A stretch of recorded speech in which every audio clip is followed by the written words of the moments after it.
Good morning everyone. कैसे हैं सब? आशा करते हैं सब अच्छे होंगे, मस्त होंगे, खुश होंगे और होना भी चाहिए।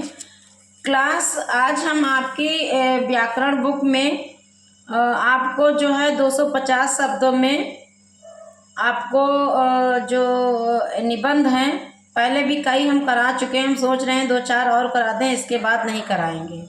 फिर इसके बाद और भी कार्य है, ठीक ना, और भी टॉपिक है। तो क्लास हम सबसे पहले आपको अब हम पढ़ाने जा रहे हैं, जीवन संघर्ष होता है स्वप्न नहीं, पढ़ाएंगे। और क्लास इसको हम लिखवाएंगे भी, तो आप सब लिखोगे और पढ़ोगे भी। जीवन संघर्ष होता है स्वप्न नहीं, हेडिंग बना लीजिएगा 9th क्लास और 10th क्लास व्याकरण बुक में। तो स्टार्ट करते हैं, उसको हेडिंग बना करके लिखना है, जीवन संघर्ष होता है स्वप्न नहीं होता है। मनुष्य का जीवन वास्तव में सुख दुख, आशा निराशा आदि का मिश्रण है बेटा। बच्चे फेल हो जाते हैं, सुसाइड कर लेते हैं, अपने माता पिता को ब्लेम करते हैं। देखिए, एक बार अगर आपने मेहनत नहीं की और फेल हो गए, नंबर कम आए, तो ऐसा नहीं कि हम जीना छोड़ दें। हम जीना नहीं छोड़ें, हमें और कोशिश करनी चाहिए और अच्छे नंबर आने के लिए। और अगर हम नंबर हमारे नहीं अच्छे आते हैं तो हमें प्रयास करना चाहिए। और कहते हैं ना, जो गिरता है वही उठता है, जो गिरेगा नहीं उसे चोट का आभास नहीं होगा। इसलिए आप अपने को कभी कमज़ोर और तुच्छ मत समझें। मनुष्य ने, भगवान ने आपको मनुष्य रूपी जामा दिया है, इसे जो है आप अच्छे से इस्तेमाल करें। एक निरंतर चलने वाले संघर्ष का नाम ही जीवन है। जिसमें संघर्ष नहीं वह जीवन नहीं। आपने देखा होगा कि इतिहास में जो नाम आप लोग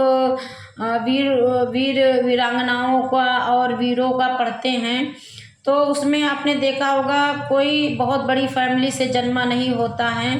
जैसे भीमराव अम्बेडकर थे आपके, है ना। तो संविधान लागू कर दिया, संविधान बना दिया। पहले लोग उनको अपने पास नहीं बैठाते थे, उनके माता पिता को अछूत और उन्हें छूत कह के भगा देते थे, ठीक ना।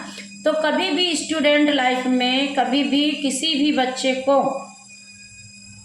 अगर विद्यार्थी जीवन है तब भी संघर्ष है, और अगर ग्रस्त जीवन है तब भी संघर्ष है।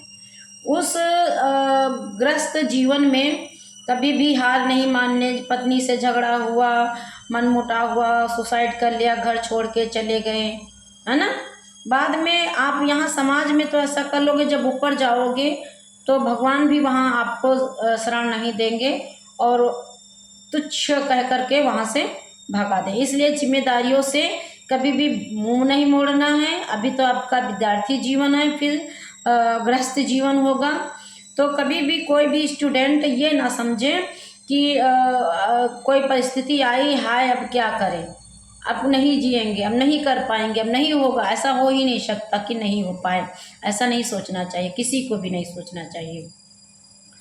तो जीवन की गति अविरल निरंतर है, समय के साथ साथ आगे बढ़ते रहने की प्रबल मानवीय लालसा है, जीवन है।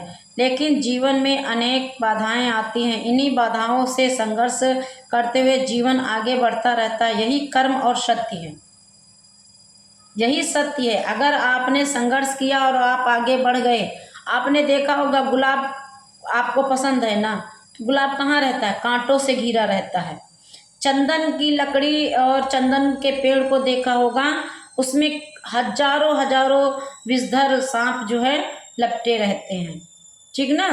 तो हमें सारी परिस्थितियों को पार करके अपने जीवन का लक्ष्य निर्धारित करके आगे बढ़ना चाहिए, हार नहीं माननी चाहिए। लेकिन जीवन में अनेक बाधाएं आती हैं, इन्हीं बाधाओं से संघर्ष करते हुए जीवन आगे बढ़ता रहता है। यही कर्म और सत्य है। जीवन में आने वाली बाधाओं से भयभीत होकर रुक जाने वाला या पीछे हट जाने वाला व्यक्ति कभी भी सफलता प्राप्त नहीं कर सकता। निरंतर उत्साह, उमंग, विश्वास, प्रेम एवं साहस के साथ जीवन को जीना ही जीवन का सार है बेटा। समझ रहे हैं ना आप? 9th क्लास और 10th क्लास जीवन का यही सत्य है। और आप अगर सोचे कि नंबर कम आए हैं, अब पापा डांटेंगे, हम घर नहीं जाएंगे, सुसाइड कर लेंगे, घर छोड़ के भाग जाएंगे, तो यहाँ आप भाग जाओगे। यहाँ सुसाइड कर लोगे। जब सुसाइड करके आपकी आत्मा परमात्मा के पास जाएगी तो वहाँ परमात्मा भी देखेंगे कि इन्होंने अपनी जिम्मेदारियों से मुंह मोड़ा है और ये कायर हैं, भाग करके आए हैं, तो वहाँ भी आपको शरण नहीं मिलेगी, तब आप भटकते रहोगे। ठीक ना। तो जीवन सत्य है जबकि स्वप्न असत्य है। बच्चे क्या करते हैं, स्वप्न में देखते हैं हम पास हो गए, स्वप्न में देखते हैं हम सेलिब्रिटी हो गए, स्वप्न में देखते हैं हमारा बड़ा सा पैलेस जैसा मकान बना हुआ है। स्वप्न बेटा कभी सच नहीं होता, करके दिखाओ, जीवन वही है। स्वप्न काल्पनिक वास्तविक है। स्वप्न का महत्व केवल वही तक है जहाँ तक वह मनुष्य के जीवन को आगे बढ़ाने में प्रेरक होता है। मनुष्य स्वप्न के माध्यम से ही ऐसी कल्पनाएं करता है जो अवास्तविक होती हैं, लेकिन उस काल्पनिक लोग को वह अपने परिश्रम, उमंग व दृढ़ इच्छा शक्ति से वास्तविकता में परिवर्तित कर देता है। वही मनुष्य है जो अपने स्वप्न को हकीकत में बदल दे। जैसे आपने राजा हरिश्चंद्र की कहानी सुनी होगी। राजा हरिश्चंद्र एक दानी राजा थे। उन्होंने स्वप्न में अपना राजपाट दे दिया था। सुबह जब हुई तो हकीकत उनके सामने थी, है ना। ऐसे तो वास्तविक जीवन एक कर्तव्य पथ है जिसके मार्ग में अनेक सूल मतलब कांटे बिखरे पड़े हैं, लेकिन मनुष्य की इच्छा शक्ति व दृढ़ संकल्प उन बाधाओं व कांटों की परवाह नहीं करता और उन्हें रौंद कर आगे निकल जाता, रौंद कर गांच करके आगे निकल जाता है। ये नहीं कि हाई स्कूल फेल हो गए और अब यार अब हमसे नहीं होगा, मैथ इतनी हार्ड है, फिजिक्स इतनी हार्ड है, अब नहीं होगा, अब चलिए कोई काम ढूंढते हैं, है ना। जीवन संघर्ष की लंबी साधना है। यह संघर्ष तब तक बना रहता है जब तक मनुष्य के शरीर में सांस चलती रहती है। आदिम अवस्था में अंधकारमय गुफा में निवास करने वाले मनुष्यों ने जीवन के संघर्ष मार्ग से गुजरकर ही सभ्यता के ऊंचे दुर्गों का निर्माण किया। संघर्ष के मार्ग में ही हमें जीत की ऊंची ऊंचाइयां मिलती हैं, चोटियां मिलती हैं। प्रकृति व प्रतिकूल परिस्थितियों से संघर्ष करते हुए ही मनुष्य ने समाज, एक परिवार के विकास की लंबी गाथाएं लिखी। मनुष्य जीवन का सबसे महान आदर्श है अंधकार से प्रकाश की ओर चलना। अंधकार से प्रकाश की ओर चलना।